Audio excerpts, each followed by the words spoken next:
Before Fred Magdoff introduces the speakers, I wanted to just make a quick announcement on the behalf of the lecture series and also the Vermont Coalition for Palestinian Liberation, which is one of the co-sponsors of tonight's event. You'll see on the board, Palestine Land Day. There is a march, rally, City Hall this Saturday, 1 p.m., and it's in the tradition of the great tradition of fighting apartheid, which was spearheaded by South Africans, and the tradition is continuing globally today. And here in Vermont, we're just about to launch an apartheid-free communities campaign. So anybody who can should come to that event and support the struggle, be part of the movement that ends the genocide and leads to a free Palestine. Thanks, everybody.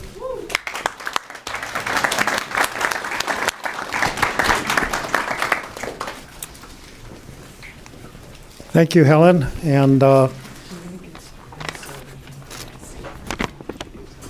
I've got some notes here, and some of them are written by myself, and of course I can't read my own handwriting half the time. But before starting, I wanted to mention there are two books that are available for sale up front. One is by Angela Davis, Are Prisons Obsolete? And the other is by Mohammed El-Kurd, who was our previous speaker, who was not allowed to come to the UVM campus because he was going to do something dangerous to you, I presume. Tell the truth. Tell the truth. That's very dangerous, absolutely. His talk, by the way, was excellent. It was only online because of the administration. So anyway, there's a book by him as well, and a book of his poetry, and they're both available, $10 each, and apparently we can do Venmo, excuse me. Okay, well, welcome to this evening's event, sponsored by the Will Miller Social Justice Lecture Series, together with the Free Her Vermont campaign of the National Council for Incarcerated and Formerly Incarcerated Women and Girls.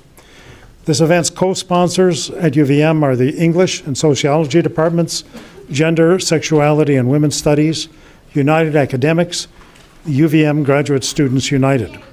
It's also co-sponsored by the Peace and Justice Center, A Tempest Collective Vermont, and Vermonters for Justice in Palestine, and the Vermont Coalition for Palestinian Liberation. The lecture series is in its 20th year of bringing speakers on critical social and ecological issues to Burlington and to UVM when possible.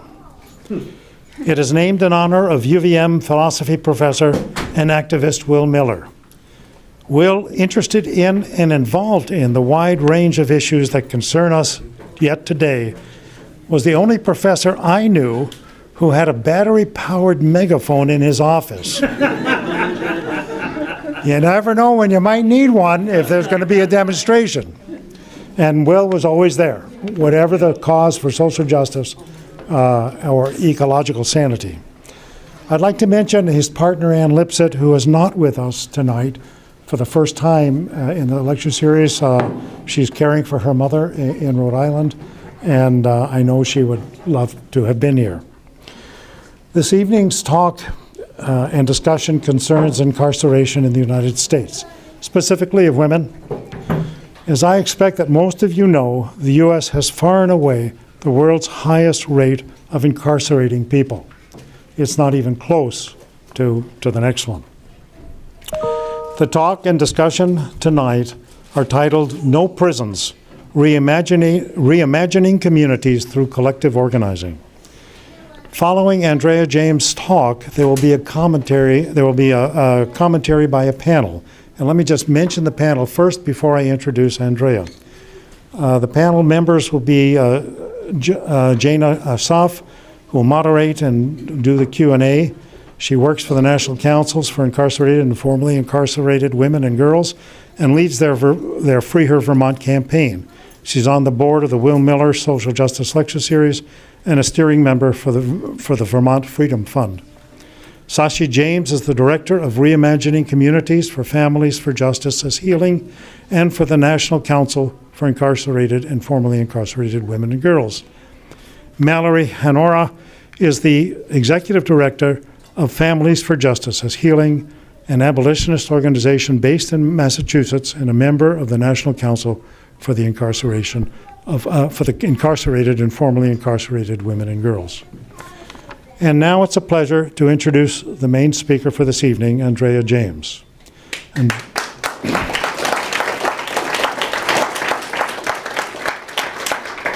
Andrea James is a lawyer and the founder and executive director of the National Council for Incarcerated and Formerly Incarcerated Women and Girls, founder of Families for Justice as Healing, author of Upper Bunkies Unite and Other Thoughts on the Politics of Mass Incarceration, a 2015 Soros Justice Fellow and recipient of the 2016 Robert F. Kennedy Human Rights Award. My pleasure to have Andrea James with us tonight speaking. Thank you. So Andrea, this can be clicked on to you or held. Okay. And this can be, Also held?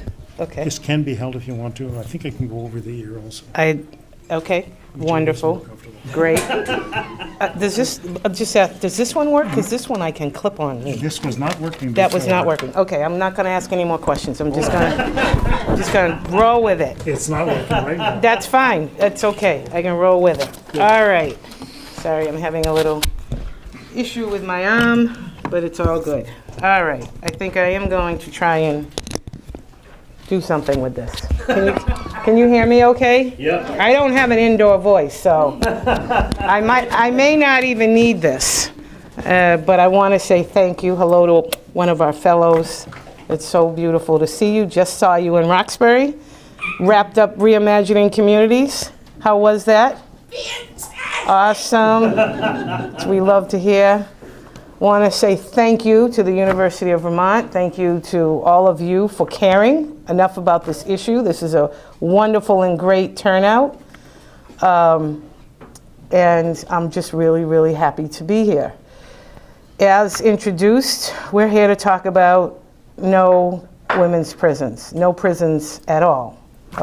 Some still find that to be a difficult concept, but if you are like myself or any of our founders who founded this work in the Federal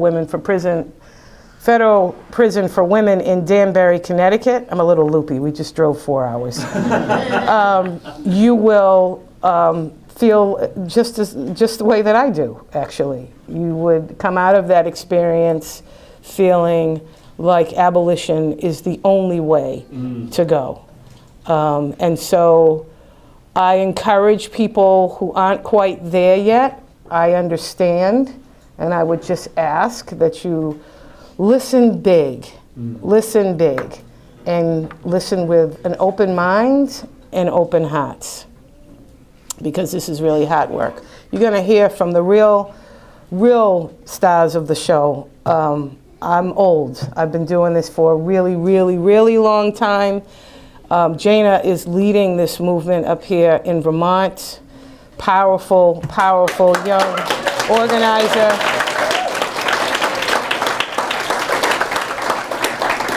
Brave. We've got lots of teams in different places. Our goal is to start and sustain a loud drumbeat, starting in the New England states, because the New England states each only have one woman's prison, and we have some of the lowest, or the lowest, except for a couple of outliers in the Midwest, the lowest incarceration populations for women in the country. In my home state of Massachusetts, I'm proudly from Roxbury, been there 5 generations. My grandbaby, you will hear, who has grown up in this movement. She, Katori Ray, is up in the back with our little puppy, whose name is Free Her. I also, my children are all young adults, and my 14-year-old son is the youngest, but they all grew up in the movement. And Sashi James is my middle daughter, who leads the Reimagining Communities work nationally and locally in Boston. And of course, we have the brilliant, absolutely, both of them brilliant co-leaders of Families for Justice Healing, Sashi, and we have our brilliant Mallory Honora. It will be a treat to listen to them. So I'm going to stop rambling and I'm going to jump right into it because here we go. So I'm here again to talk to you about No Women's Prisons and everything that we do at FJA, at the National Council, at all of our office spaces. We work on litigation and policy. We have an incredible litigation team led by Catherine Shevchenko, our senior legal counsel. We have a rack of policy that we know are the inroads, part of our infrastructure to ending incarceration of women and girls by creating a rack of policy that will get us there when passed. Primary caretakers, jail prison construction moratorium, decriminalizing sex work, decriminalizing drugs, elder parole, medical parole. These aren't just things that we've pulled out of the air. They're things that actually we have been scholars of for a long time, working in coalition with other sisters from around the country, formerly incarcerated brilliant women, along with Mariam Kaba, Andrea Ritchie, and some other folks that are our mentors. Kathy Boudin, our great late Kathy Boudin, Angela Davis, Gina Dent, these women that mentor and help to guide us. So I could use my time to talk about the 200,000 women incarcerated in the United States, most of them mothers, trying their best to hold their families together from a prison payphone. I can tell you about the barbaric cruelty of women in parts of the country still forced to give birth while shackled wrist and ankle to a bed. I could tell you about war waged against predominantly black people under the guise of a war on drugs, the 50 co-defendant cases in black communities around the country that swept into prisons 3 generations of our men and women, leaving children to figure out how to raise themselves. I could talk about the sentences women endure in the United States. Women who've been in prison for decades. The women who've been sentenced to 3 life sentences plus 20, 30, and 40 years with obviously no parole. Women like Michelle West, Lazar Daz, Roberta Bell, Ramona Brandt, and our Director of Clemency, Danny Metz, who was sentenced to 3 life sentences plus 20 years. I can talk about the women held in jails and prisons with no access to the right to choose to have an abortion, and also the denial of reproductive justice for the women sentenced to years that deny them the right to choose to have children. Sentences that rob them of their childbearing years, conspiring with a prison medical system that fails their reproductive health. In addition, women's prisons are places of overall egregious conditions of confinement, such as the Caswell Federal Women's Medical Prison in Texas, an absolute torture chamber, with lack of appropriate medical care, elderly and terminally ill women laying in their own feces with untreated and open sores. Still, in women's prisons across the country, there remains a lack of even appropriate feminine hygiene products. I can talk about the children taken from their incarcerated mothers and the more than 300,000 children removed from their families and communities, fed into the family policing system known as the foster care to prison pipeline, creating generational family and economic disruption, reaching catastrophic levels in neighborhoods under siege by police, probation, and parole systems. I could tell you about surviving in a woman's prison, where the heaviness of separation of mothers from their children hangs in the air. Hearing a woman on a nearby prison bunk in the dark of the night, trying to stifle her tears, yearning to simply speak to her children, to hold her children and let them know she loves them and is doing everything she can to get back to them. I could tell you about the holding of our breath as we hear the chaplain's footsteps coming down the prison hallway, soon followed by the slow moan, turned wails of the mother whose child has been killed by gun violence while she is held in a prison, and too often not allowed to even attend her child's funeral. I can talk about a burgeoning new industry known as electronic monitoring that continues to shackle hundreds of thousands of people, creating open-air prisons with little oversight and arbitrary practices depending on individual parole and probation workers. ICE runs the biggest electronic monitoring program in the US, with more than 174,000 people on SmartLink, which is a cell phone-based GPS, and 11,900 some odd people on GPS ankle monitors as of September 2023. Pretrial electronic monitoring is used in state counties across the country, pre-trial, with even less oversight.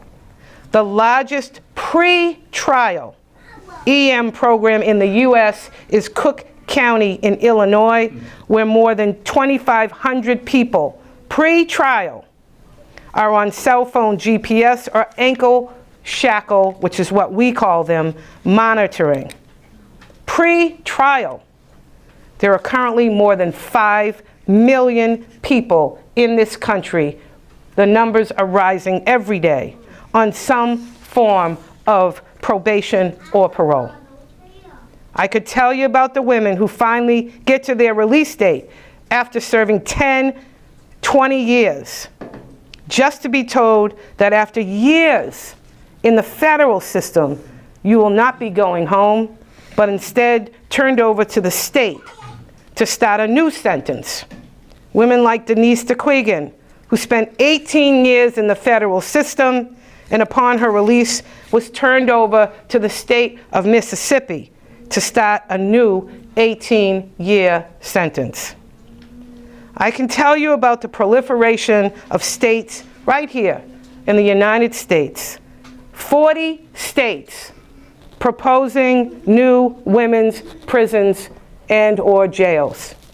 Alabama, Arizona, Arkansas, California, Colorado, Florida, Georgia, Hawaii, Idaho, Illinois, Indiana, Iowa, Kentucky, Louisiana, Maine, Maryland, Massachusetts, Michigan, Minnesota, Mississippi, Missouri, Nebraska, New Jersey, New York, North Carolina, North Dakota, Ohio, Oklahoma, Pennsylvania, South Carolina, South Dakota, Tennessee, Texas, Utah, Virginia, Washington State.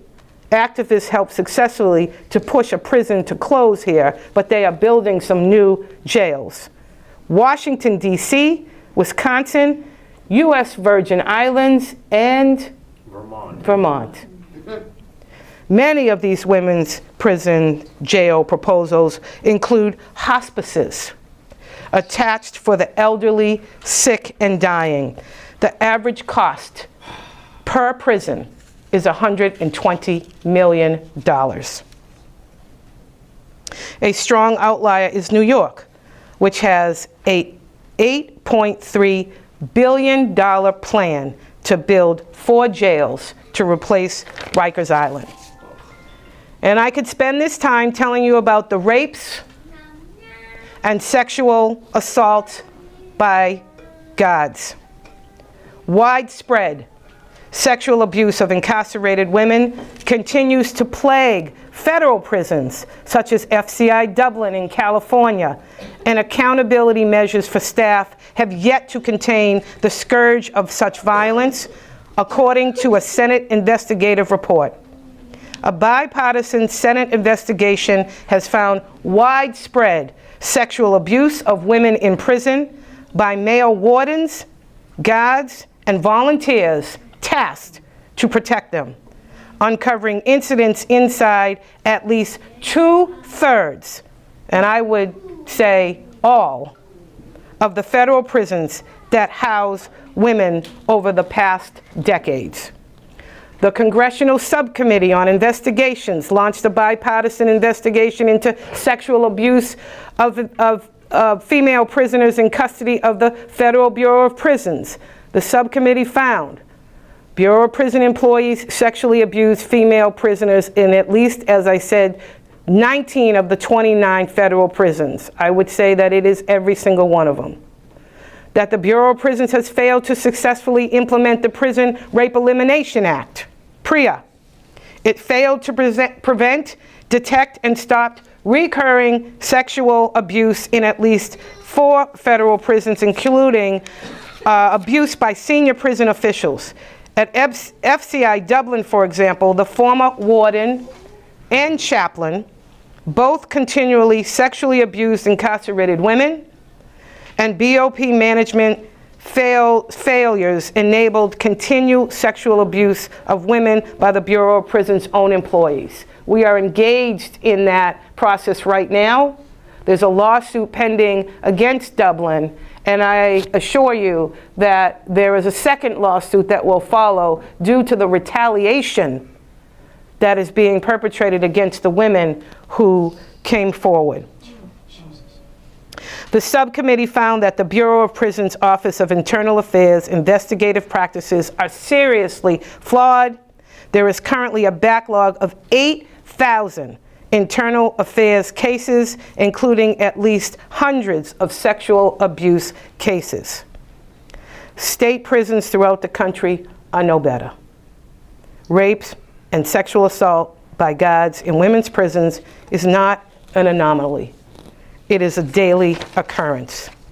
The horrors of sexual violence uncovered at state-operated women's prisons, such as the Edna Mahan Prison in New Jersey, partially closed now and on its way to becoming permanently closed amid reports of sexual abuse of incarcerated women by guards and staff. At the Florida-based Lowell Women's Prison, the Department of Justice's Civil Rights Division and the U.S. Attorney's Office spent 2.5 years producing their 2020 report, which alleged that sexual abuse of women prisoners by prison guards and staff is severe and prevalent throughout the prison. Here in Vermont, the state hired the firm Downs, Rachland, and Martin. Investigators learned of an alarmingly high prevalence of sexual assault, harassment, and misconduct at the Chittenden Regional Women's Prison. In the report of Vermont's only prison for women, they outlined a representative sample of allegations ranging from inappropriate communication over social media to forcible rape. I could go on and on about any one of those things for the duration of my time. But instead, what I choose to talk about is the organizing work of incarcerated and formerly incarcerated women and directly affected women and girls working within their local neighborhoods to end incarceration of women and girls. We stand as warriors on the front line of creating what different looks like for our children and communities. They may build these prisons, but our next generations shall not be in them.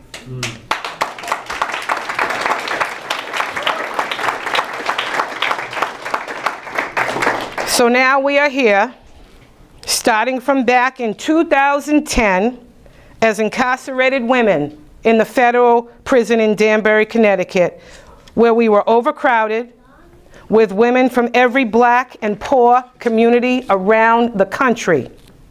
Inside that prison, we created Families for Justice as Healing, now led by the phenomenal leaders of the Free Her movement, Mallory Honora and Sashi James.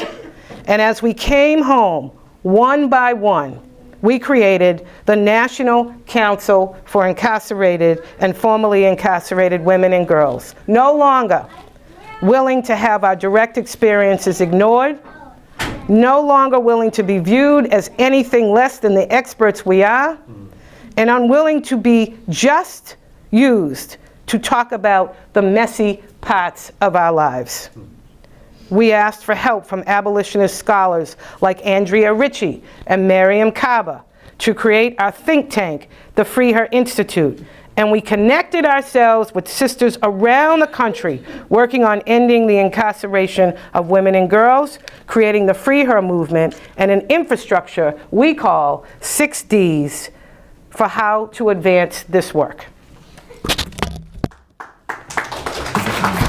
Cross-sector strategy to interrupt, reduce, and end criminalization and mass incarceration and deportation of women, trans, and gender non-conforming people.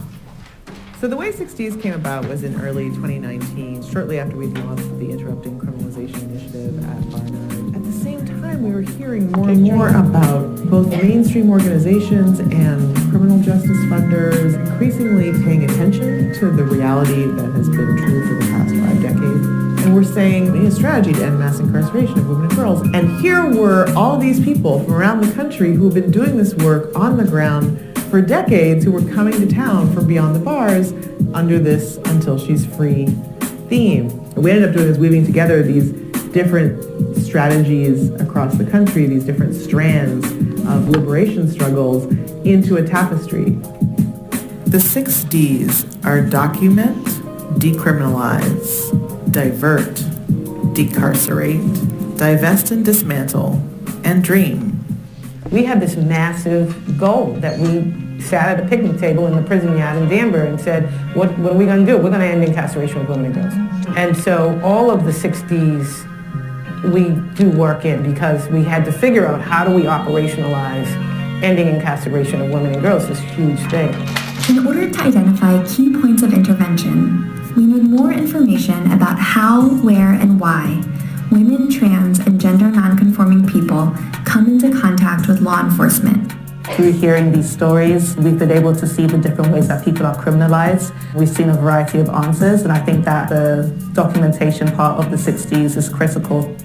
In order to interrupt contact with the criminal legal system and detention and deportation systems, we need to eliminate criminal laws that give police the power to harass, abuse, and arrest. The drug war is super pervasive and has been at the intersection of the criminalization and dehumanization of women and girls. Ultimately, we believe in decriminalizing drug use and in some cases people that sell drugs. Our goal should be to divert people away from the criminal legal system at the earliest opportunity, preferably before police contact, arrest, incarceration, charging, or sentencing. We participated in PAD, which is pre-arrest diversion. We believe in not just alternative sentencing, but before it gets there, we want to divert people away from jail, period. One of my ultimate goals and mission and vision for the organization was to reduce the prison population of women of color going to prison and jails in Georgia by 5 years, and I think we have accomplished that so far. Decarceration means freeing people from jails, prisons, detention centers, and other places of incarceration, such as state hospitals and nursing homes. We have several campaigns that we've been working on over the years that have helped people get free. Our campaigns also include commutation and pardons. Beyond moving money out of police, prison, and detention budgets, we need to dismantle these harmful institutions and invest in transformative responses. We are closing the Atlanta City Detention Center, and not just closing it, but we are repurposing that space, that building, into a wellness, equity, and freedom center. From the listening tours around the country to the national town hall meeting, we took all of that stuff and we turned it into our long-term work, which is called Reimagining Communities. And it's all things that the women have said, yes, this is what I need. None of the sisters, not one, said, we need a new prison. In order to end mass incarceration and criminalization of women, girls, trans, and gender nonconforming people, it is essential to radically reimagine our visions of safety We dream of a world where everyone can live free of gendered violence without policing, without prisons, which only exacerbate the existence of gendered violence in our world. Each element of the overarching strategy is essential to our overall success. Each must be rooted in and accountable to the work of women, girls, trans and gender nonconforming people directly impacted by criminalization through multiple systems. It's important that everybody get together like this so that we can share information, so that everybody's on the same page. It's whether we've done this work for 10 years or done this work for one day. Every time we get an opportunity to come in collectively, we all get to grow. We are the experts who know to do the job. Right there. We cut her off a little bit. So we started to lift up the names of our sisters and demand the release of our elder women, the sick, the long-timers, and the survived and punished sisters inside. Come on. That's good. Go ahead. Hit it. I'm going to keep telling my story. It's different when you're telling a story from a perspective of not going through it or having been through it. I'm telling this story from a lived experience point of view. I know what it's like. I know what your kids go through. I know the trauma. My name is Danielle Mintz. I am the Clemency Campaign Coordinator for the National Council, and I am also a student at Southern University of New Orleans. A lot of people don't know what life means inside of the federal prison. Life means life. To me, a life sentence is a death sentence because there's no relief. My situation was severe because I had like a triple life sentence plus 20 years. I was fortunate, and by the grace of God, I made it back to this side. It took a lot of hard work to make it possible for me to be here to share my story. My attorney named Sam Sheldon, I had another attorney named Jerry Mooney. Mr. Sam Sheldon, he got a lot of women out of prison with the clemency. Mr. Police wrote the letter for me to the U.S. Pardons attorney. She must have sent it to the president, and he ended up giving me clemency, and that was the happiest day of my life. For him to just go out on a limb for me like that meant a lot to me. He was someone that looked at the justice system different than other people for him to do something like that. He took time and read my case. He reviewed my record of prison. He wanted to see who I really was or who I really could become. My name is Danielle Metz, and I was the last sister that President Obama gave clemency to. She has mentored other young women that have made mistakes and ended up in her same position. And I think that that's the beauty of the whole situation. Maybe God saw fit that I was strong enough as well that I didn't necessarily have to have my mom all those years, but there were other women that did. I'm Mikkel West, and I'm Michelle West's daughter. My mom was incarcerated when I was 10 years old for a drug conspiracy case, and she's serving 2 life sentences and 50 years. At 10 years old, when I came home and the feds had ransacked my grandmother's house and tore everything apart, that was when I learned what my purpose was in life. And that was to set an example for children with incarcerated parents. And my mom, she just deserves an opportunity, and we gotta forgive. And we have to move forward. And that's what this is about, forgiveness and strength. I want to see my mom come home, and I believe this is the opportunity. There's a lot of women who have lost hope and are giving up. And clemency is what would be hope. Clemency is hope. Clemency is a second opportunity. Clemency is a second chance that we're all deserving of at least once in our life. It's a time for healing, and we can start here. You know, we can start with the clemency. And let's start with the first 100 women. It is important to grant these 100 women clemency because they're no different from me. They deserve a second chance. I think that this 100 women is just the beginning of hundreds of thousands of women We're asking President Biden to grant clemency to 100 women in his first 100 days. They served enough time. Let's change this. It's time for healing and, real humanity.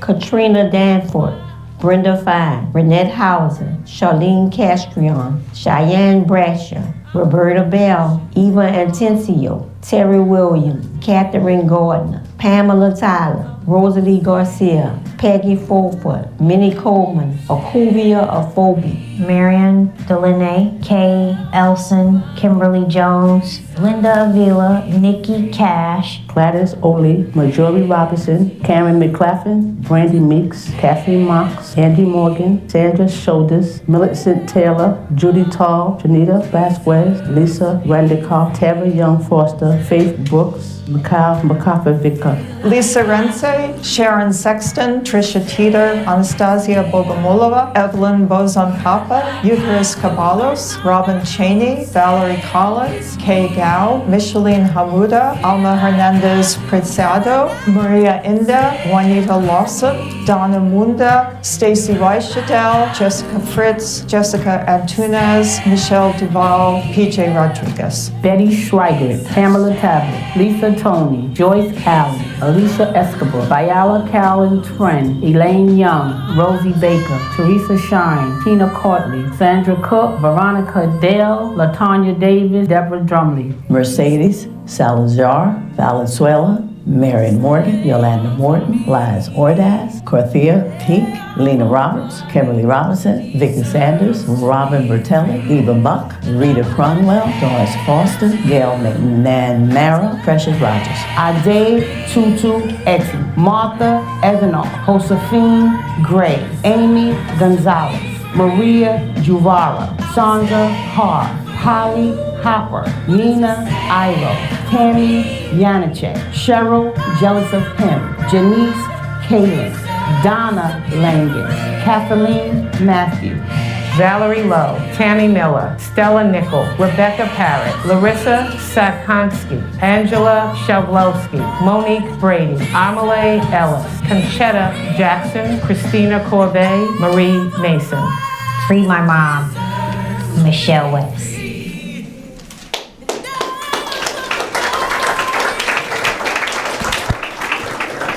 And we've built policy and legal teams in our think tank to provide participatory research, briefs, and information in support of ending incarceration of women and girls. Every day, people have joined us to create a massive volunteer base known as People Not Prisons, to take to the legislators, courtrooms, classrooms, and the streets to say no more women's prisons. Police and prisons do not create healthy, thriving communities. Healthy, thriving people do.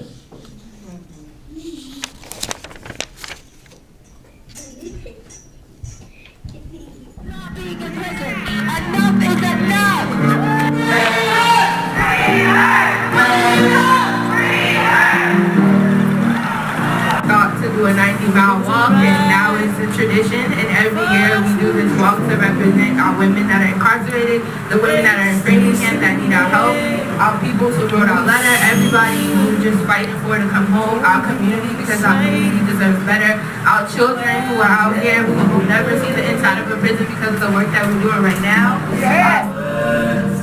Which we once stood, I will stand for you, could stand for me.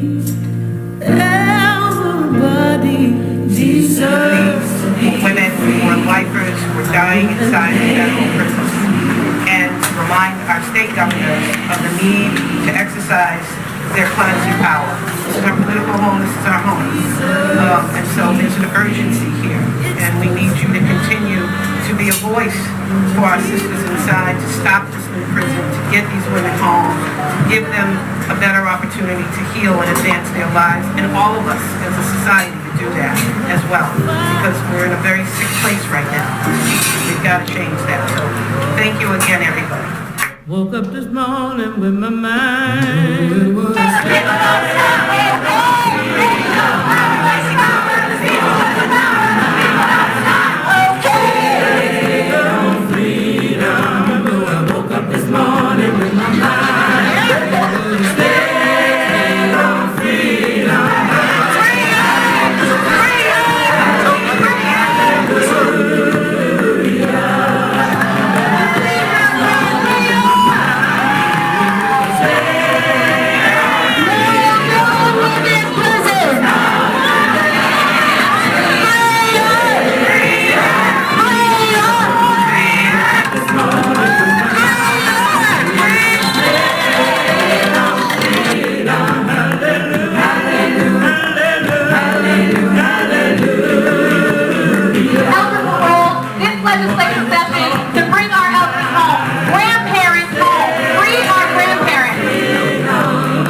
closing, and most important, we've started a beautiful, loving, collective journey in our local neighborhoods of building what different looks like.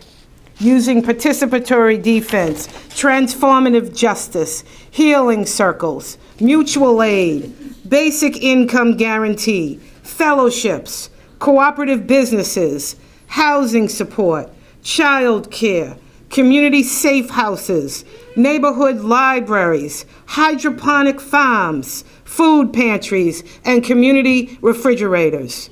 For we know that we are who we've been waiting for. We will end incarceration of women and girls, and we are, right now, including here in Vermont, building the connected network to close the women's prison and reallocate resources to create the healthy, thriving people and communities for all that we envision. Please join us, and thank you.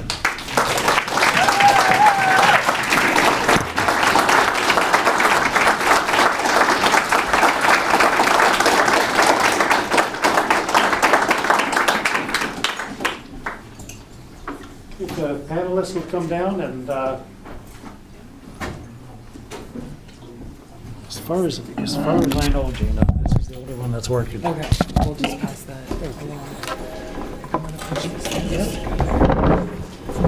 Turn on the lights. Thank you.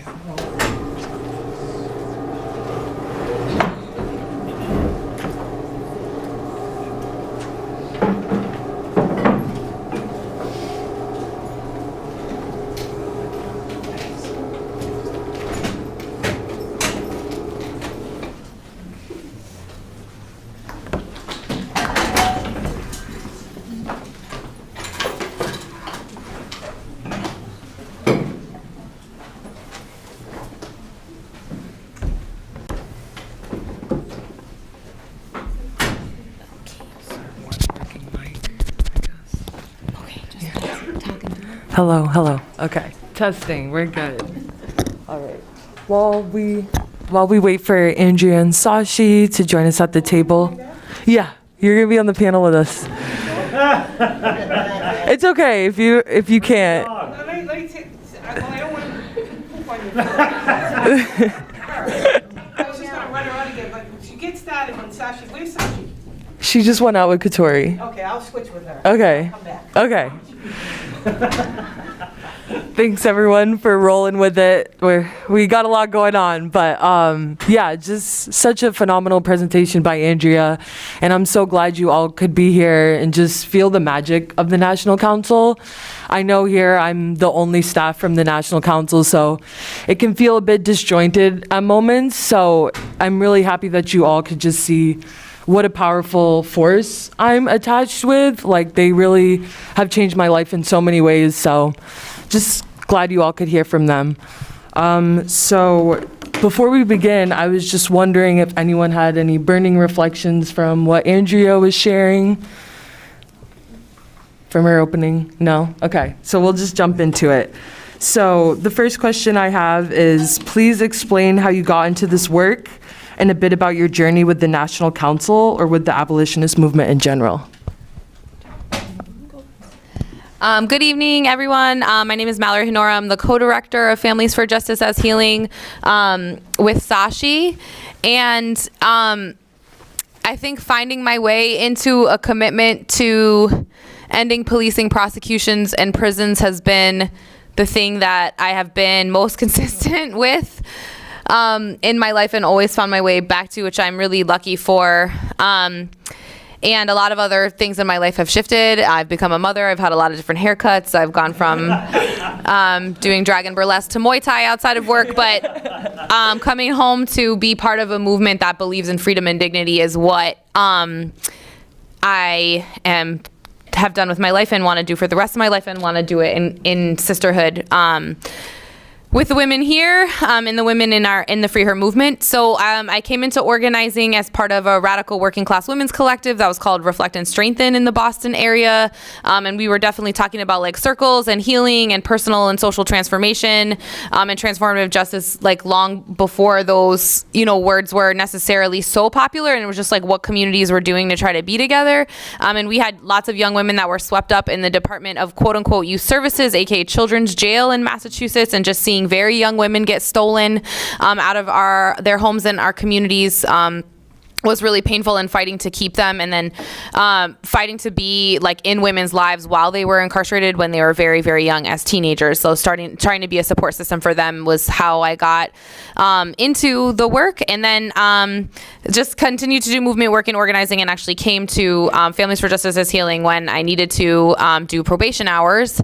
And I was like, well, I'm going to do this to dismantle this, right? So I was very lucky. Andrea's like, we got you. Like, we don't believe in that. It's all right. And I was like, no, I'm really here to serve. And I like really want to learn and be part. And like, I was just very blessed that she offered the opportunity to like mentor me and come into the sisterhood. So, that I started just as a volunteer, and I was an organizer and got to be part of the movement in Massachusetts to be the first state in the country to pass primary caretakers, which we can talk more about when we talk about policy, but that's alternative sentencing for caretakers of children. And then I never left. So really lucky to still be here. And we were talking in the car, like the work continues to evolve and continues to change, and we continue to be thinking and experimenting and leading. So that's a long overview. So I'm Sashi, and how did I come into this work? So I am a daughter of formerly incarcerated parents, obviously, so the work kind of came to me. and I remember when my mom was sentenced to 24 months, I was like very normalized by it, because when I was 6 months, my dad served 12 years. And so it was just a cycle in our family of people going to prison. So when my mom went to prison, even though I was like, how can my mom go to prison? Like, she hates when we kill mice in the house. I was really confused, but I was like, well, this is just a journey that you have to go through in life, and eventually I'm going to go through that journey too. So, and I didn't understand what that meant when we were saying bye and how I felt, until when she came home, my mom came home and was like, we're going to end incarceration of women and girls. And I'm like, this lady is crazy. And I remember my dad, everybody, even though my dad he's a founder of the organization, he was really supporting his wife. And he's like, we're going to ride this wave. We're going to do this. And I'm like, but he'd be like, Sashi, she's crazy. Like, we got to get some protection, And I'm like, yeah, but so... Of course, my mom was selling dishcloths out of the car. She was forcing us to use these special dishcloths that say, like, this is Family for Justice Healing. We need to end incarceration of women and girls. But at the time, right before she had came home, I had caught my own case. Although I was the bad apple of the children, always, even though now I'm the favorite. I had caught a more severe case right before she came home, and I had been fighting my case for a couple of years. And I noticed that I had no children, and then I had got pregnant in my third year of fighting the case. Then I had Katori, and I was still going back and forth to fight the case. And I'm like, dang, like, when are they going to dismiss this case? But they wouldn't dismiss the case. They only wanted me to do 6 months in Framingham. And I remember going into court, and I'm a single mom, obviously. Y'all heard I call her my baby hyena. She's always like making noise ever since young. And we were in court, and I went, and she was like 2 months, and she was very quiet at the time. And the judge told me, it was a black judge actually, and she told me I needed to get a babysitter. And I just remembered how destroyed I was. I was like, I'm trying to do right. I'm trying to be a mother. I'm trying to be better. I know I made some mistakes 4 years ago before I even went through this experience of motherhood. But like, what can I do like to make right by my wrongs, And the only thing she could offer me was 6 months in Framingham. And so that's when participatory defense really played a role in my life. And I was like, how can we fight and advocate? And then my mom was like, oh, heck no, we're going to go into this courthouse. And And so eventually I ended up, instead of taking the 6 months, I took 2 years of probation, and I got a guilty convicted felon. And so at the time, it was a win because I got to stay with my baby girl. But at the end of the day, it was still harmful because every step of the way after taking that guilty, it's been following me ever since. You know, we joke, I always use this as a joking experience and say, I applied to be an Instacart driver and they denied me because of my criminal conviction. But at the same time, I do grocery drop-offs to elderly people in the community. And so it was just, the work kind of like molded more to me because I was the bad apple of the family. So of course I was like, you know what, let me listen to my mom. And then I just started really listening to her. And for a long time we make this joke, I wasn't really allowed to speak publicly. She'd be like, not yet, Sashi, not yet. and then eventually, you know, after sitting with her and being politicized and understanding the journey and understanding how harmful the system really is, I realized that I wasn't the bad apple. I was just a flower that didn't grow out of the concrete yet, right? And so now here I am leading Reimagining Communities. And so I'll just pause there as my entry way of being a part of this work. Incredible, thank you. So Andrea's presentation touched on this briefly, but would either of you like to expand on how the Free Her campaign began and why here and why now? Sure.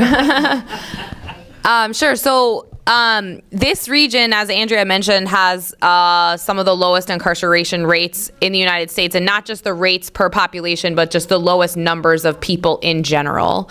And so we have an opportunity, right, as people that want well-being and real safety. It's not good enough to have anybody incarcerated. So we don't want to say, oh, okay, this is, you know, as good as it gets, particularly not in states where the cost of living is astronomical. It's impossible to afford. There's not enough housing. People can't pay for daycare. You know, we were just talking about this in the car. It's just, we don't have to accept this. And in fact, we can be a model for the rest of the country about what it looks like to invest in things that are not incarceration, invest in what people need to thrive. And we can show that it's possible, and we can continue to scale it up. And so when Andrea talked about like a hyper local focus, 20 block radius, what works there can then go on to the next 20 blocks, can then be adapted and molded to y'all's counties, to y'all's townships, right? Like, people are going to take what works for what their neighbors need, and they're going to adapt it and build on it. But what that requires is that our people stop being stolen and our resources stop being stolen, right? So we need the investment, and we need the opportunity to have our folks home with us so that we can keep them home and stop the flow into jail and prison in the first place. So for us, and I can speak for Massachusetts, you know, we have the oldest operating women's prison in the United States of America. And I'm looking at drawings from the 1870s. The reality of life in this country in the 1870s is not what we want to replicate. So how dare us say that this is the best that we can do for women? Like, it is that serious. How is the legislature having the same conversation as they were 150 years ago? We just will not, we don't have to accept this. So for us in this region, you know, there's there are less first and second degree lifers in MCI Framingham as there are people in this room right now. So we can imagine literally wrapping our arms around people and bringing them home. And I know y'all, you know your population's numbers, but like, we're talking about a group of people we can sit in the room with and ask, what did you need that you didn't get? And how can we give it to you? So we have an opportunity here. That's why we're starting in Massachusetts and Vermont, in New England, so that we have models that are going to work other places. Obviously, they need to be scaled up, but the approaches are the same, and the shift has to be the same. How do we expand and maximize pathways home? How do we triple and quadruple and exponentially expand the investment in community-led solutions? And how do we respect the leadership of most directly affected people who know what they need? And that's like outside of the context of just an alternative, right? It doesn't mean just instead of put someone here, put someone there. It means what does somebody need to be a whole and healthy person? Like these are valued and needed people in the community. What do they need to be their whole selves? What are they dreaming about? What are they dreaming about for their children? And like, how do we build all of that? Because in the end, that's better for all of us, right? That's what real safety and well-being looks like. So that's why, does that answer why we started here? Okay. I won't take the mic. I'm just going to talk loud because if I grab the mic, my daughter's going to want to grab it after.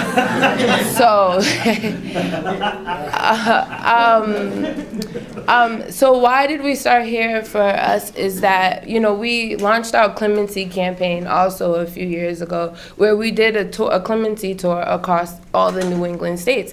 And we used the New England states as a model so that way we can scale up to the states that have higher numbers of incarceration. When we first started in Vermont, it was about, under 70 women incarcerated. Now it's about 100, right? Yeah, it was about 70 women. And my daughter could give you an exit plan for 70 women that are currently, you know, and so using the states that have the smallest numbers of incarceration of women, we should use that as a model so we can scale up to the higher states and create what different looks like, which is creating an exit plan for every woman. And it's important because although women are the fastest growing population making up of incarceration, we are the smallest number of incarceration. So if we use this as a model, we can then replicate this across the country that will then trickle into, you know, other prisons and jails that are inclusive of males, because we do care about males. My dad was an incarcerated male. I don't have any brothers that were incarcerated, thank God, because my dad did a good job. But you know, and that's why we came here. We were like, when we look at I knew it was coming. Okay. But when we came here, we created clemency quotes for the New England states. And when you look at the clemency quote for Vermont, it's like, this is ridiculous. You know what I mean? Like, it doesn't even make up the entire room. And so why can't we provide housing? Why can't we provide substance use help for people? Why can't we provide mental resources for folks? Why can't we reconnect families instead of continuing to separate mothers from their children? Why can't we do what different looks like? When we drove around the prison when we first came here, we were like, okay, is this a house? Like, what is this? It was so small. And it's like, to keep this functioning as a women's prison just doesn't make any sense, especially when you talk about the small numbers of women that are incarcerated for a long time. And then you have the population of women that are just cycling in and out. We can really create what different looks like, and that means basic income, basic housing, you know, resources for women so they're not cycling in and out of the prison, because we can literally shut that prison down right now. Mm-hmm.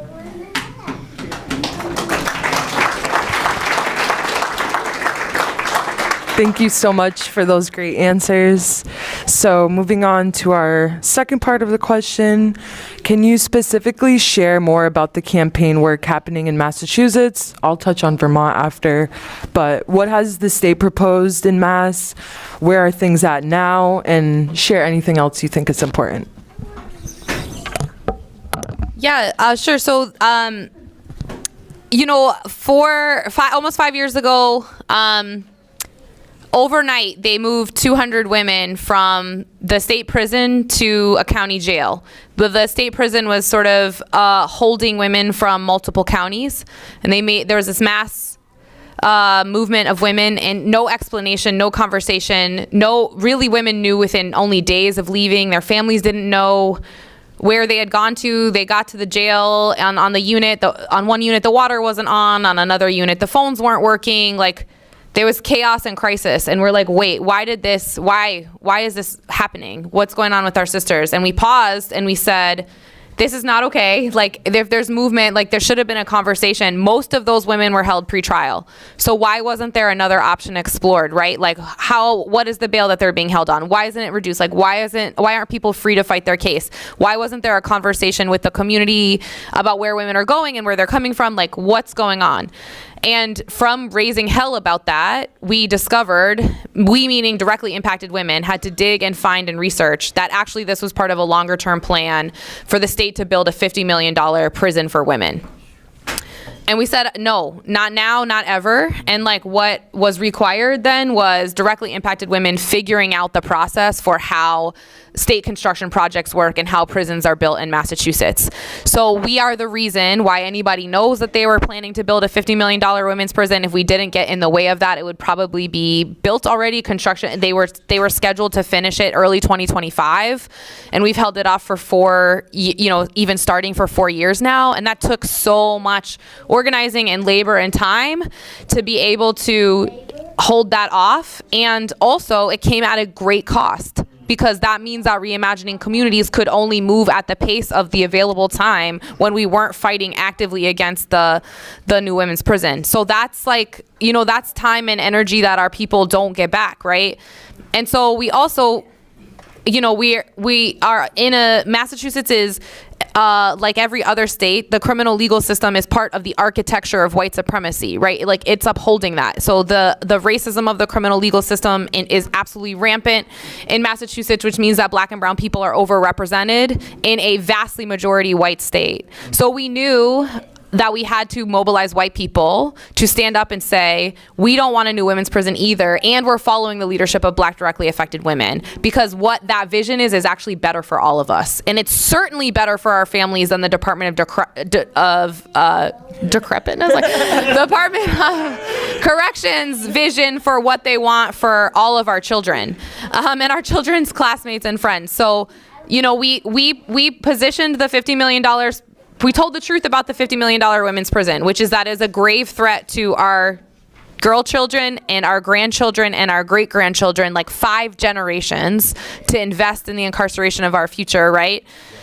And that meant that we also had to engage with and confront all of the players that were involved in this, which meant the Department of Correction, it meant the Executive Office of Public Safety and Security, it meant the governor. It also meant the architecture firms. Don't do this. And I don't know if you want to tell that story, if you would, I'll let Sashi tell that part, who led so much of that work, but that was formerly incarcerated women sitting with architects and telling them, you don't know what you're talking about. And we don't want you to come into our communities and cause grave harm. Yeah. And Katori was in those rooms. So, that was the beginning, and Sashi led so much of that, so I'll pass it to her in a second. I do want to talk about the mobilization of white people. If you want to do racial justice work and abolition is not a part of that, you are not doing the full scope of racial justice work. You just have to be involved in confronting the carceral system as the upholder, the cornerstone of white supremacy in this country. So you have to do that. And also, like, we believe deeply, and Andrea teaches us every single day, including in the car on the way here, timing and messenger. Timing and messenger. So each of us are called to talk to our people, whether that's our faith community, our community that we like socialize with, our students, our campuses, our organizations. Like, we can each move a group of people that we're connected to, our families, right? So we started talking with people about, and across of race and demographics, like, how can you talk to your community about the state's plan to build a $50 million women's prison? And how can you ask, what else would you do with $50 million instead? And that conversation was like really rich, even across the political spectrum too, like conservative folks not wanting to spend $50 million on a women's prison, like people across politics recognizing like we need housing and drug treatment and not more investment in incarceration. And so really for us, the campaign looks like being able to, and Jana's building this out, and it's really powerful when people say like, okay, I want to do something, great. I have 3 options for you. Whether you have an hour a week, or you have 5 hours a week, or you have 1 hour a month, there's some way that you can plug into the Free Her campaign in Vermont and in Massachusetts. You can call your legislator if you have 5 minutes. You can get on the phone and ask other people in your district to call a key decision maker if you have an hour. If you have 2 hours, you can come canvass with us on Saturday. And those like thousands of conversations have added up to really changing a narrative in Massachusetts. And one example of that is you can't say that you're going to build a trauma-informed informed prison anymore, because formerly incarcerated women have defeated that as a concept. So that's like an example of, we've told the truth so many times in thousands of conversations on thousands of doors that there's no leverage anymore there, because we have defeated that as a concept. Of course they're gonna like reinvoke it, of course, but in any case, so lots and lots of mobilizing, and our formation is called Building Up People, Not Prisons, and they are like ways of organizing, and the values have been like co-created with formerly incarcerated women and with supporters and allies, so people sort of agree with the way of working. We had to convene at a certain point when some folks were like, oh, I think that's going to ruffle feathers, or like, oh, we think that would upset some legislators, and we had to recalibrate and be like, we are about shifting power, not cozying up to power. So that's what this formation is doing. And it took a lot, and we still have a lot more work to do, but that's a lot of the day-to-day work, is the mobilizing folks to be a part of changing these conversations and calling people into one form of taking action, which is passing the jail and prison construction moratorium. So like, that's something to be like, well, what can we do about the $50 million women's prison? Well, we can pass a policy in our state that says we need 5 years to not take any action on major construction and expansion, and instead focus on releasing and reinvestment.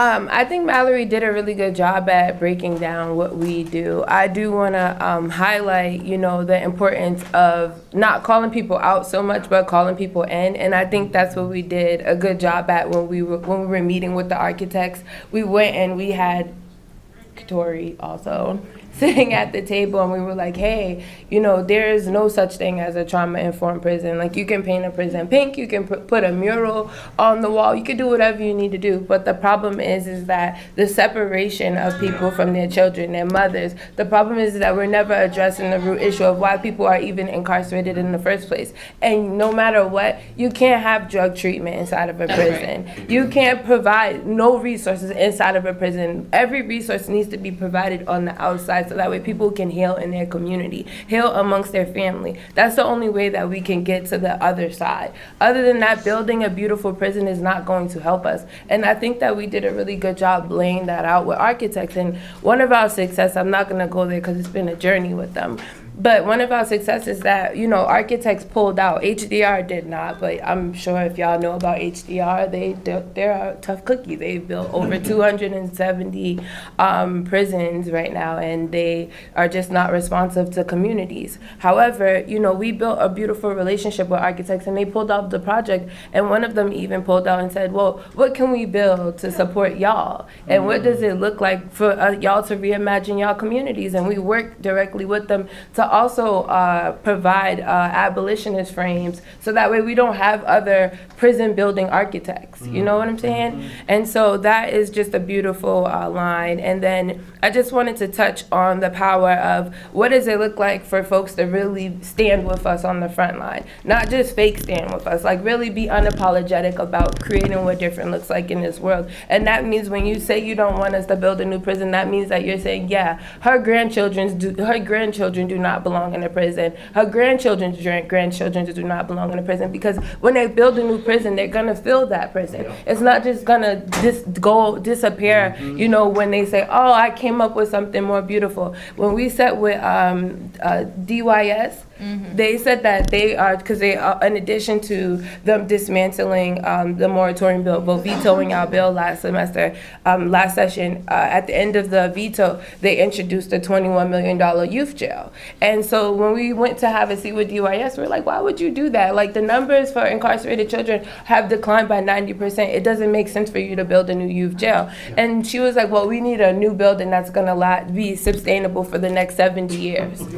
70 years? I mean, how are we going towards different if we're trying to build a prison that's going to last for 70 years? So we know we have already failed if we have that in our mindset. And so I just wanted to touch upon that and just say that, if you're going to stand with us, you're going to stand with us. And that means being unapologetic. And there's going to be things on the abolitionist frame that is like, whoa, but we're going to work on that. Andrea Ritchie, when I went to go see her speak, I was like, my mom might be mad because my mom is my Beyonce. But Andrea Ritchie, I was like, you know my name? And I went home and everything. And, she said, the system, the work that we're doing is literally challenging a system that has been operating for over 500 years. So when they come to us and be like, well, why don't you have the alternative to 911? You're like, yo, we're working on it. Like, give us 450 more years. Like, you know, like, we got this. Like, hey, let us take care of it. Give us more resources. And so I'll just pause there. Is there? Oh, I just also want to celebrate the Long March as like a big kickoff. Yes. Do you want to say it? Yeah, yes. And because I was good. Thank you. So. So and that was where I was driving with being with us unapologetic, because you know a lot of our folks at the time, they were like, you can't have no 90-mile walk. They're gonna like, this is not the time. This is I think it was like the beginning of the legislative session, and we were gonna piss off legislators, and we're like, they already pissed us off, so let's you know let's do this. And we walked 90 miles across Massachusetts, and we didn't get no permit. Remember, they were like, Tasha, you need a permit. I'm like, we pay our taxes. And we did it, and we walked 90 miles across Massachusetts, and we got in the towns where it was like signs that said "Back the Blue." They were like yelling at us like, "Why are y'all out here?" But you know what? We passed the prison and jail moratorium in the first session, and that's because we shifted the public awareness. We shifted opinions in Massachusetts because we got outside on the streets and we said, no more. Our communities deserve better. We deserve better. The state deserves better. People deserve better. The world deserves better, and we don't need a new women's prison or a new youth jail or any more prisons, period. We need to pause and figure out how we could take the $50 million or the $21 million or the $700 million, all those millions of dollars, and figure out how we could invest it in the people and not in buildings. And so it was really a successful event. And I want to say that, you know, when we started off walking, there was about maybe 15 of us. And by the end of the walk, we had over 400 people walking with us. And it's become, and I think y'all are building that, you know, you're building traditions here too. So now we don't do 90 miles every September, but we do a Free Her March every September, and people start to count on that, like taking over the streets to say like end the incarceration of women and girls. Like that's expected, a tradition. Every Valentine's Day, we carry the names of our sisters who are inside Framingham into the State House. Like we unrolled, this year they took the banner and wouldn't let us bring it in because there's new rules, but we still call out their names. We read a letter written by incarcerated women to the governor in the halls of the State House. Like we're coming every Valentine's Day to be in loving solidarity with women inside prison. And so we've started to carve out these pillars of our campaign that we continue to come back to and that people start to count on, and the legislature knows we're not going anywhere and we're serious about operationalizing this really audacious goal. But we know that we can do it, and we've seen the movement that Sashi's talking about. And Mother's Day, and during COVID, like when we couldn't be together, we didn't leave the computers. Like we gave people an online action that they could do every single week, and then we like really needed to connect with women inside who were going through an absolutely harrowing experience. And if any of you have incarcerated loved ones, it's not over yet. Like not only are people continuing to be infected, but like Framingham, for example, has never gotten back onto a quote unquote normal rec schedule. It's still locked down more than it was. There's programs that never came back. And just the isolation and deprivation that women went through, it continues to be incredibly traumatic. Even the food schedule has not resumed, it's just bad. So we know we needed to show up for women in some type of way. So we started a tradition of the car rallies where women could hear us honking around the prison. They could look out and see the fluorescent signs and the decorated cars. And this past Mother's Day, we're like, okay, it's Mother's Day, we're coming. And it was the most gorgeous day ever. And we're like, okay, we're only going to go around one time because we know y'all want to go out in the yard. But they wanted to hear us. But we're like, okay, they're like, can y'all wrap it up so we can go outside? Because we know they put the prison on lockdown because they don't want those type of connections and that type of solidarity. And yet women were really yearning for that. And I would just I know we're talking. I'm gonna. The other thing that we do is absolutely match it with material solidarity. So I would just say that that's a critically important part. We do canteen drives multiple days a year, inside, multiple times a year, so that women inside know that like we're actually committed to your well-being, and that has built a lot of trust in the movement as well. That it's not transactional, it's long-term. Like we're here in solidarity. We want you to get the things that you need to take care of yourself and your body as best you can, and we're gonna keep showing up until you're on this side.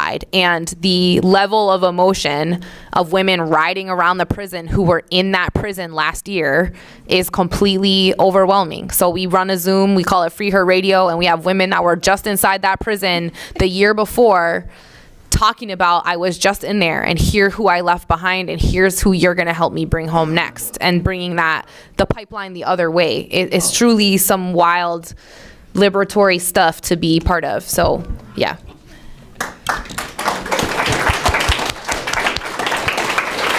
So as you can hear, the work in Massachusetts is incredible. We're not quite there yet, but we follow. We're on the way. And they're our blueprint. But just to zone out, because I'm seeing a beautiful mix of new and old faces, I just want to share how Free Her Vermont began. And we really mobilized in response to the state's plans to build new construction, as did Massachusetts.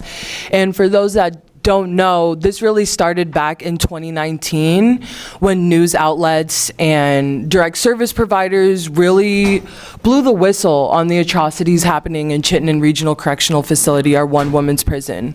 We learned about mold and maggots in the showers, drug use by staff, sexual misconduct. There were just severe atrocities happening in CRCF every day that women should not be subjected to. So obviously our government, they're still stuck in the old ways, and their response to these allegations was a new prison construction. So fast forward, the state put out a bid for prison construction, and that was awarded to HOK. They're another national architectural firm that's notorious for prison construction, and also to subcontractors in our state, McFarland Johnson, which is a mechanical firm in Williston, and Freeman French Freeman, which is right off of Pine Street, another architectural firm. As Massachusetts has given us a blueprint, we have definitely picked up the pressure on those local firms and letting them know that they need to design better for Vermont. But before I get into all that, so HOK presented a study, and the state went with a prison campus model, and that was slated to cost $250 million at its inception. Now fast forward today, it's at $500 million, and we've already spent almost $20 million on just design. We don't know where the prison is. There's not even a shovel in the ground. So just thinking about, on a practical level, what we could have done with that $20 million to start decarcerating our facilities and create those reentry plans and just do anything better than cages. So currently, House Corrections and Institutions, the main committee that's charged with this prison construction, they had their first hearing on the replacement women's prison this session last week. And they decided to move forward with the prison construction without hearing any kind of testimony from anyone besides the Department of Corrections. So direct service providers, directly impacted people, advocacy groups like Free Her, the ACLU, none of us were welcomed into these discussions or the room for this. And they're just plowing ahead. Based on the criteria we're hearing from DOC, they've told us the new prison will be in the Chittenden County area, 20 to 25 acres, and near interstate. So Free Her organizers, this is speculation at this point, but we think it may be in Milton. So we've started reaching out to folks in Milton, just trying to prepare them to mobilize on the ground. And for folks with connections in Milton, we urge you to do the same. Get the community ready. Obviously, this is still speculation, but we just want to make sure folks are prepared. Another egregious fact that we recently learned is that House Corrections and Institutions thinks it's a phenomenal idea to actually repurpose the women's prison to be a men's re-entry prison after. And what's really awful about this is one of their main arguments for why we need a new women's prison is that CRCF is inhabitable. So if people can't live there, why are we going to subjugate men now to live in there? And as you can see, they'll give us the lip work. They will work us all day long. They know these prisons aren't good for any of us. They are here to maintain the status quo. So just hope to leave you all with that fire when you leave. If you do anything, email your reps and be mad, or email the committee and just let them know that this is awful. So just some positives. On a positive note though, we have Reimagining Communities programming here as well. Like as Mallory was saying, like making sure we're doing mutual aid is a huge tenet of our work, and it helps build trust with the folks inside. So we have a participatory defense hub. We just finished up with our first case and they were given court diversion. So that feels like a big win for us. And then we also launched our canteen fund, which places donations on folks' commissary accounts inside CRCF. And we've already distributed almost $1,000 to folks. So they're able to get food, hygiene products, calls. For example, this woman recently wrote us, she has lupus and the shoes in there are $20 and she can't afford that. So just being able to care for them and show that solidarity while we're working to dismantle this system has been a huge part of Vermont's work. Another piece I'll just share, this is hot off the press. So last week we submitted written testimony on behalf of a woman who's currently incarcerated. She had a very terrible situation where she was detained in a men's prison awaiting transfer to the women's prison. She was there for 3 days and she had just had a baby. She was not given any postpartum care. She was stuck in an uncomfortable smock with, she didn't have diapers or pads or anything like that. She wasn't able to pump, so she was really suffering. And this was sent to House Corrections and Institutions, and the commissioner actually sent a letter back to them today calling us a special interest group and urging them to talk only to direct service providers because they understand how the prisons work and can help them decipher perception from facts. Yeah. So we're just seeing huge violations of democracy right now, and I just want to share this because we have tried this legislative angle, and it's clear that they will keep us out as much as they can. So that's why we shift to these other things like direct actions, reimagining communities, making sure we're here with you all, shifting these narratives so you can all go out and share with people how awful this system is. But yeah, that's some of the updates in Vermont, and even though it's been hard, I feel like we are at a tension point where we are about to make huge strides. So I just urge you to join us and keep building with us.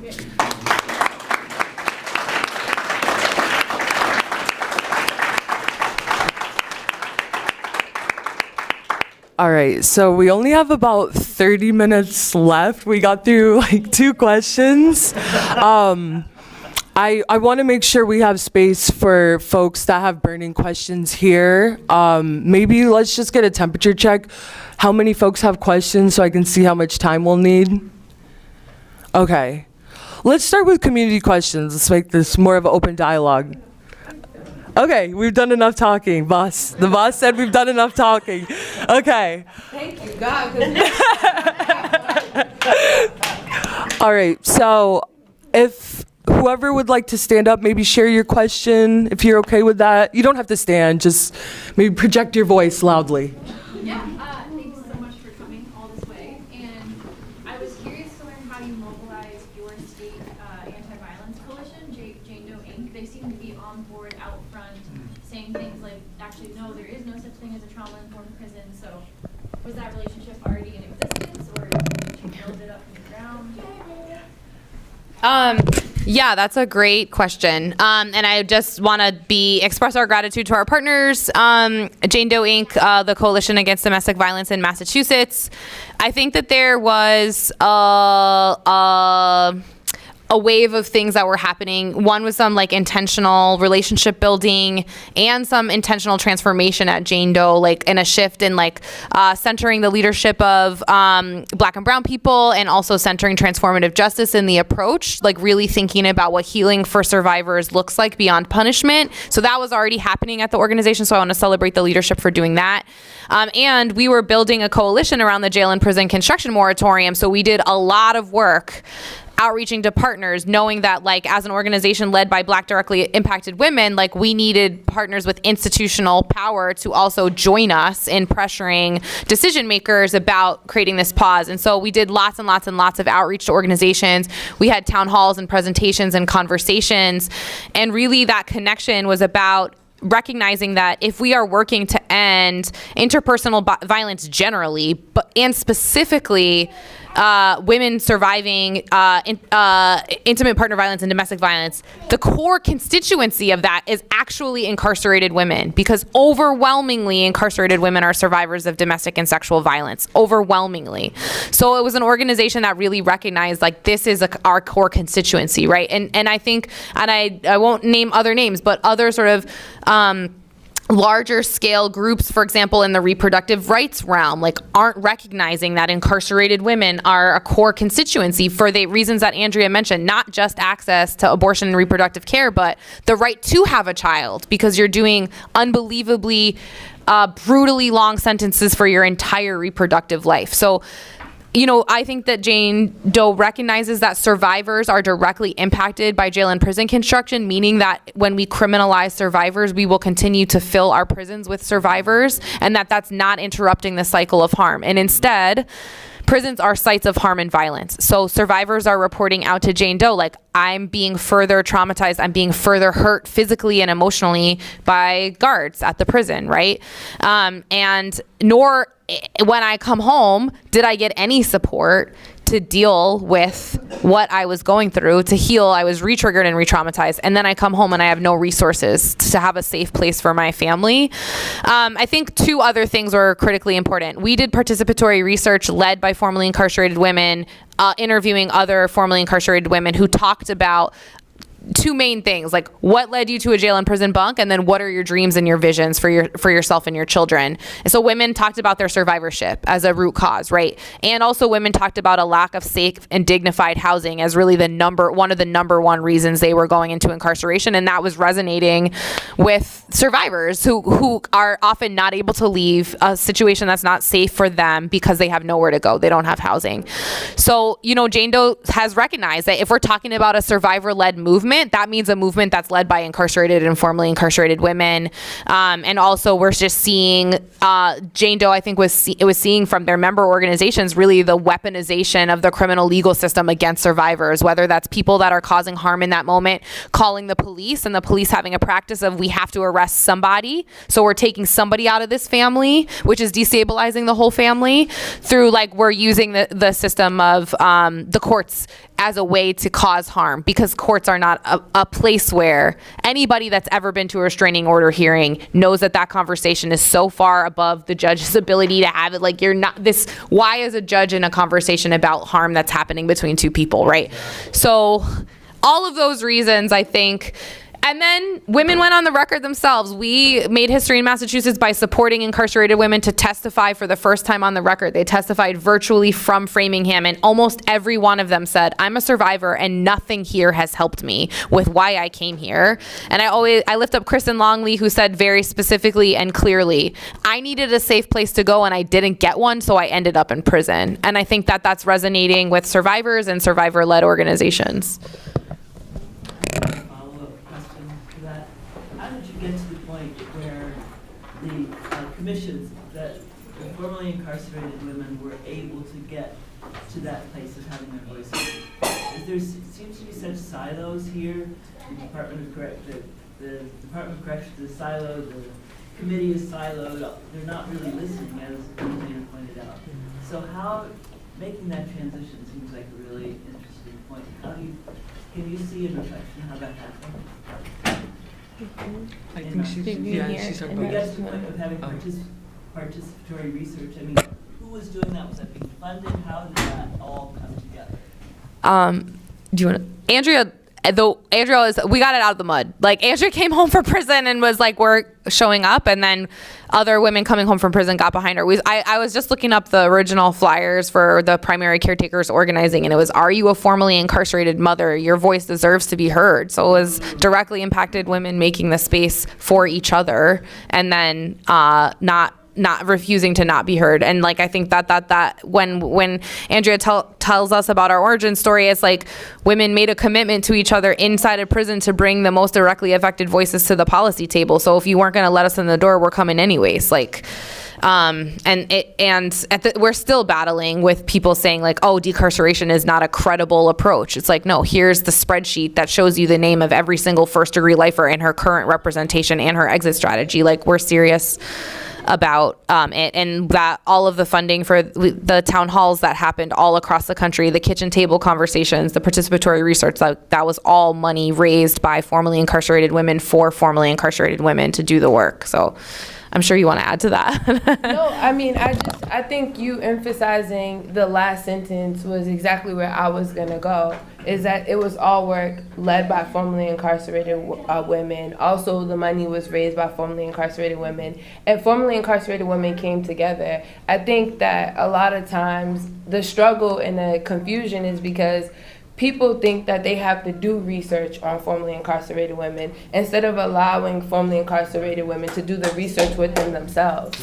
And I think that is just where the confusion may come in. And so through the participatory working research, like I was like it was their sisterhood, you know? It was women that was already incarcerated with each other, calling on women that they were incarcerated with each other and saying like, yo, we want to create change. We want better for our children. Because most of these women that are incarcerated, their children are following the same footsteps. And so it's like, how do we stop that? Because we want different. How do we like keep our family safe? And so I think that was really what was so beautiful about the participatory working group, is that I wasn't even allowed in the group. I was like, Mom, like, I had to sneak and take notes. Like, this is a good group. And, you know, and so just giving the resources to formerly incarcerated and directly impacted folks themselves, and allowing them to just think, lead, and experiment. Do what you need to do so that way you can create the community that you needed. Because nobody else knows what people needed if you haven't been impacted. Everybody's had different life experiences. So if you haven't been over-policed or have had generations of incarceration, you wouldn't really understand, or you can't really relate. Thank you. It's very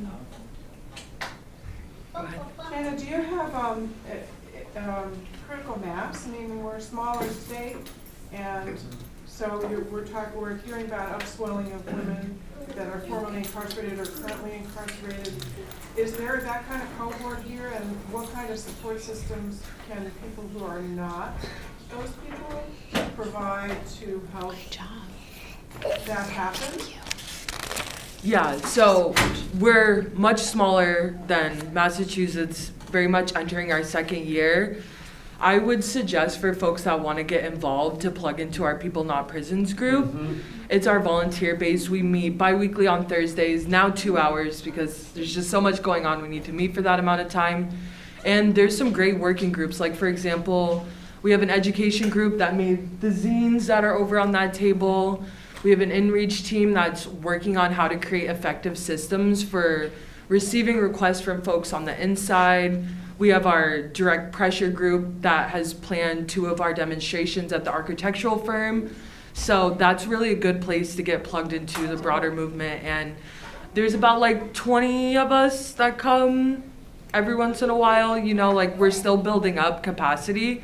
So that's a perfect place for everyone to start. The first part of my question was, I think, the more important, which is what kind of critical mass do we have in numbers in terms of people who are the population that will leave? Yeah, so we work with, like, Lydia Diamond, you just saw. She works closely with us. She was just at our Reimagining Communities cohort. We also have a woman named Tiffany that's been at stakeholder meetings with us. She's testified at the State House. We do have a smaller group, and we write with a lot of women that are currently incarcerated. We're in communication with, like, about 20 women because of the Canteen Fund, especially. That's helped us build trust on the inside.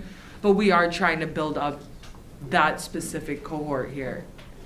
And you know, if you don't mind, you know, this is long-term work. Right. And so, you know, when Jana says we started here, you know, she's saying 2 years. You know, I was just laughing because I lead Reimagining Communities, and it took me 3 years just to get a community library implanted. So imagine how many years it's going to take to mobilize formerly incarcerated women whose voices have been silenced. A lot of women are not even publicly saying, I'm formerly incarcerated in Vermont. And so we're creating a safe space so women can come and say, you know what, I'm in sisterhood, I've been impacted by incarceration. Thank you for providing the resources, because women are like, why am I going over there? That, you know, most places cause harm when you come over here, and we're like, nah, we love you, we're embracing you. You know, Lydia, she came all the way to Boston because we lead Reimagining Communities cohorts every 4 times a year, and she joined our cohort, and it was so beautiful. And the first thing she said, well, the last thing she said she talks a lot. One of the things she said was that, and it made me feel so good as a movement and as a person. You know how you're like, your cup is empty at the end of the day, and you're like, who's gonna fill my cup? That was my cup fill, because she was like, you know, when I came here, I felt like a regular person. I didn't feel like I was a formerly incarcerated woman. I just felt the love. And I think that is what we're building here in Vermont. We're building that safe space so women can come out and say, I have a voice, I'm a formerly incarcerated woman. So yes, it may start with Diamond, it may start with Lydia, it may start with Tiffany, but those are just 2 women that are gonna begin to lead the pathway for the other women that they're gonna bring along to say enough is enough, and incarceration never healed me, incarceration only caused further harm, and we can do better.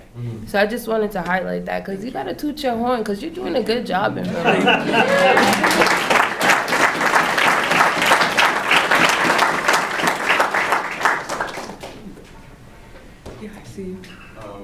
Sort of following all these questions out, my question is for Jana. Aside from what you mentioned about the bi-weekly meetings, is there something, what would you say to Vermonters? I guess I'm going to make 2 groups of people, like people who are not politically activated at all, and then people who are politically activated, but, you know, like regular people, have other things going on, have families, like what do you want to say, what would you say to those people? What would you want to say if you had a chance to?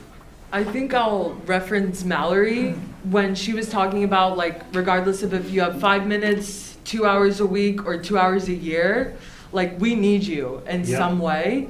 Honestly, like, a lot of our work has been just sharing that this prison construction is happening. So much of it has gone by without any sort of community input.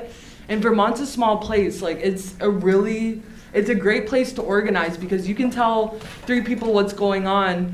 I won't hear from some volunteers for months, but they'll come back and be like, oh, my representative just wrote an op-ed in our local newspaper. So it's like amazing things like that. Like, I really invite people to just spread the news about what's going on and use their skills, use the things they're passionate about to add to the movement. And that could be like, we have someone that just helps us with press releases. We have someone that just makes our banners. We have someone who just makes our social media posts. Like, there's just, any skill you have can be utilized, especially in such a grassroots movement like ours. I hope that Can I answers your just question. add to that too? Yeah. You can't shift public opinion without first raising public awareness. And so we're in those here in Vermont, 2024 and 2025 are our years of raising public awareness. And in order to begin the push to shift public opinion. And it doesn't take everybody in Vermont, it just takes that sweet spot to create the tip. And so that's what Jana is so just brave, sitting in front of folks that don't want her there, that don't want the narrative shifted, and again, just to reiterate, because we are all buried. Just listening, getting up in you can't even turn the television on without feeling completely overwhelmed. But it doesn't take a whole, like a few people doing a lot.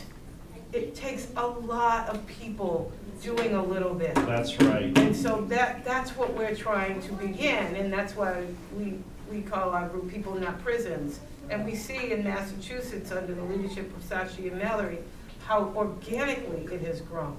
It's beautiful. And People Not Prisons has a 10 o'clock Saturday morning meeting every Saturday morning, and whoever comes on, comes on. We have people who we haven't seen in some years, and all of a sudden they pop back up again. You know, these are the people that do the car caravans. These are the people that made contributions to the commissary. These are the folks that will come in just one night and do a phone bank. Our offices, for this purpose, are campaign offices. And you've heard Mallory and Sashi and Jana refer to the distributed organizing campaign. Distributed organizing campaigns are very important. Bernie Sanders used a distributed organizing campaign. Barack Obama used a distributed organizing campaign. It is an issue advocacy campaign as opposed to a campaign to bring a person into an elected seat. Right. And it's the same tactics. It's deep canvassing. It's holding conversations. It's door knocking. It's just saying, hey, did you know? Did you know they want to build a 70 million? That's just shovel to the ground, folks. Shovel to the ground. We're talking hundreds of millions of dollars, and then we're talking about what the cost is going to be to continue to operate these places. And my understanding from being at an education conference here not too long ago, they're closing community colleges here. Yep. K through 12 is struggling for any kind of budget. And so the housing is just non-existent. Affordable housing. I mean, there's healthcare. There's so many other things that we could be spending that money on. And one of the things I don't want you to fall for is that they get mad at us and call us outsiders. Listen, we have a vast, wide, and deep network of women who are currently incarcerated and formerly incarcerated who are leading this battle. We are not strangers to each other, not here in Vermont, not anywhere else. And so please don't fall into that. Don't say, the people who you need to be worried about, who are the outsiders, are the private industry and the architectural firm and the people who want to build this prison, who have tapped into Core Civic and other private prison entities. Those are your outsiders. Formerly incarcerated women, no matter where we are not the outsiders. So.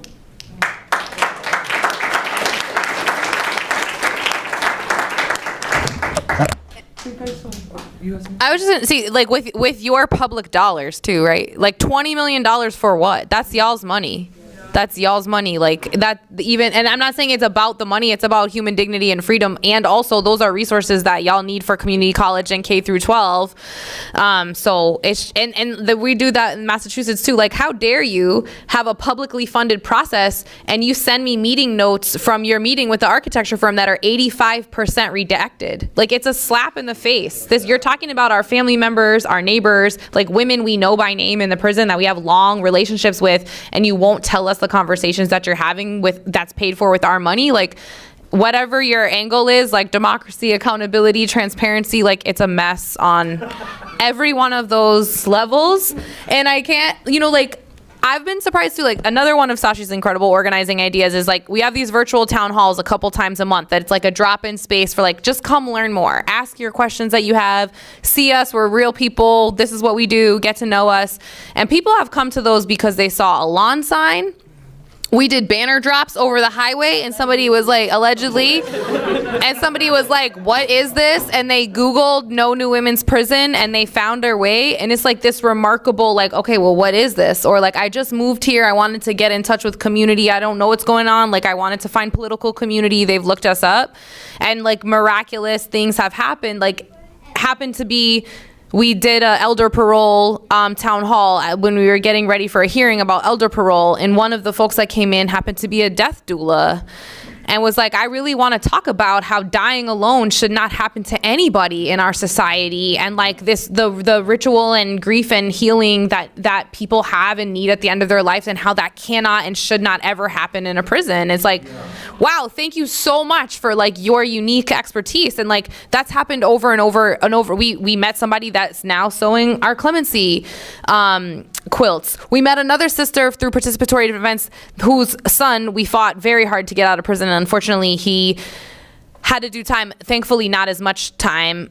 A dear friend of mine also, and his mom got plugged in and was so moved by the participatory defense community, she hand knit quilts for every single one of the beds at New Beginnings Reentry Services for women coming home from prison. Like, and I could go on and on. I'm really not trying to like tell sob stories, but I'm just saying, like, when people feel like they're part of a movement, they bring their gifts with them, and like that enriches like everything that we're doing. And there's so much room for that in Free Her, and we're really, really, really, really grateful for y'all's energy and talent. We're really, really, really grateful.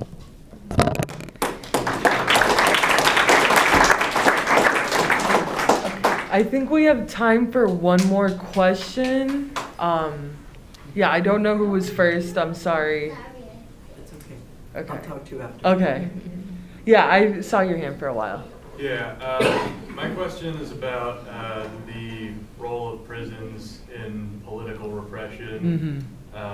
This is kind of a long question, sorry, but I think as political organizers, no matter what movement we come from, whether it's prison abolition or Palestine solidarity, or even just like feeding homeless people, I think we've all kind of seen that we're heading towards an era where political dissent is more criminalized, and we're going to start seeing more political prisoners. And as that's happening, I'm personally looking back to like the 60s and 70s and the clemency campaigns for prisoners like Angela Davis or Huey Newton.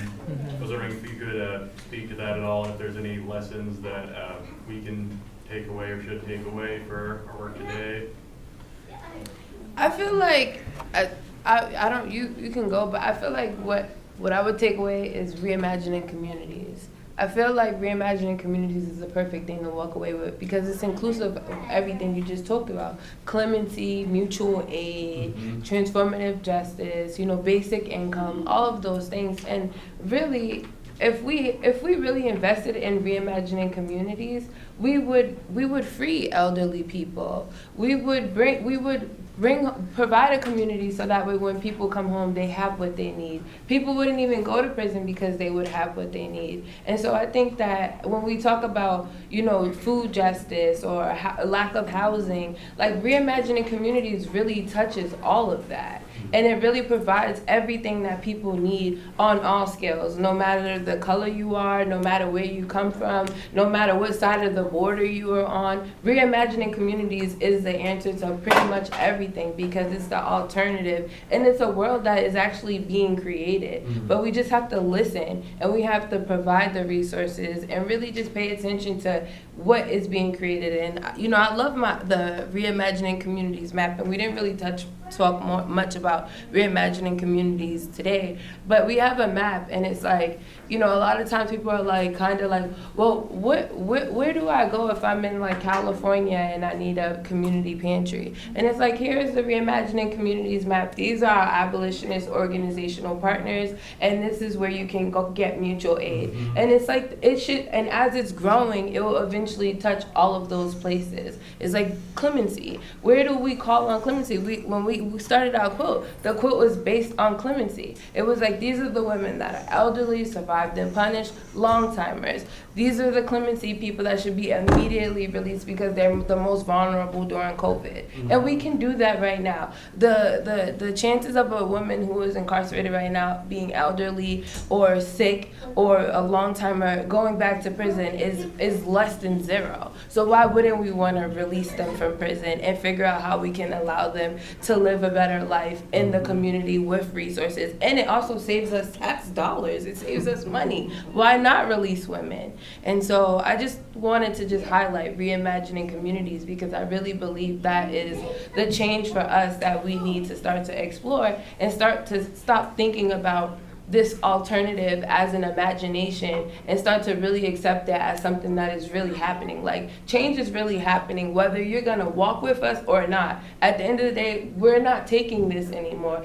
Even across, we were talking about this driving here. You know, Mallory was at Northeastern talking about abolition amongst law students. My mother graduated from Northeastern, and she is a very beautiful person, but I know that her school was not nice to her. So even thinking about the school talking about abolition or addressing racism, that is a change. Yep. And so when I was at Brandeis this morning because we worked together, and we were talking about abolition at Brandeis. That's change, and we're now teaching students what does abolition look like, and that's how we push forward. And so change is gonna come no matter what. And so I think that leaving here, it should be reimagining communities.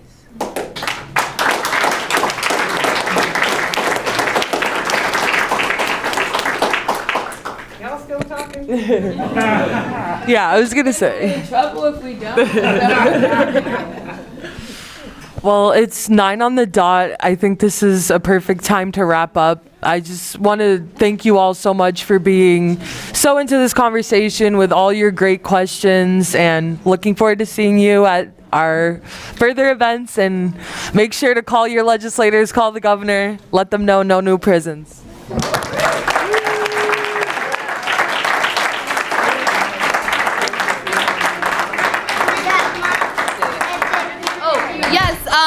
We also have an opportunity for us to build a national movement, and you can connect with all of the freedom fighters around the country. As Andrea mentioned, 40 states are resisting new jails and prison for women. April 24th, the 10th anniversary Free Her March in Washington, D.C. It's a confrontation of the Biden administration for completely failing to release women on prison, among all other atrocities that also need confrontation. So demanding clemency, connecting with No New Prison in Vermont or Massachusetts or anywhere else. And Jana is organizing Vermonters to go. We're sending a Massachusetts delegation April 24th. Please, please, please join us. Oh, and did my mom tell y'all about t-shirts? There's some at the table. We're building a think tank, and it's where Katori wants to say it. Free Her's over there. That means you can buy a t-shirt over there, but all the proceeds from the t-shirts go to building a training center. We're trying to raise $1.5 million to build a training center to bring women that are formerly incarcerated to learn about the blueprint that we've created, so that way women are not wasting resources to reinvent the wheel, but instead we're breaking bread together and sharing our knowledge. And so we're gonna make some noise on Martha's Vineyard and Oak Bluffs and have Free Her signs everywhere and move the narrative there. And so we need your support by buying t-shirts, and plus look how swaggy these shirts are. Also, if you could share that information or take a picture and send it to your friends, we literally are building a think tank selling t-shirts. And we press them at home.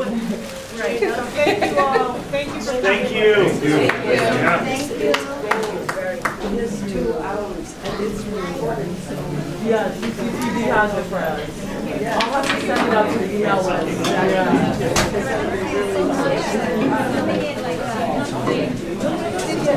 Oh, I'm so glad. Excellent. Thank you.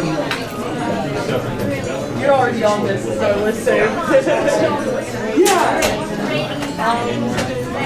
Just when you thought you got out. Thank you. Okay. Oh, all right. Got some more people knocking photos. Give your head.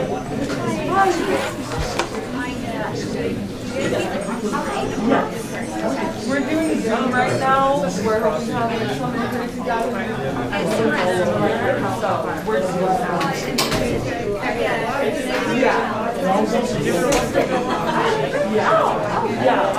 I don't know if you follow us on Instagram. Zoom link is in our link tree. But you can find it there or email. Yeah. Oh, yeah. I call it the panel.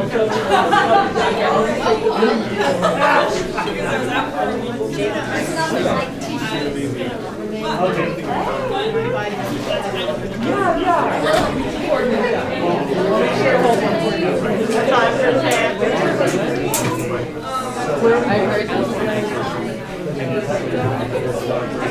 our office actually right across the street. Yeah, you know that red building? It's like right next to the nurse's unit. Okay. Yeah, we're in the little red building around the back. Yeah. Yeah. Thanks, I appreciate it.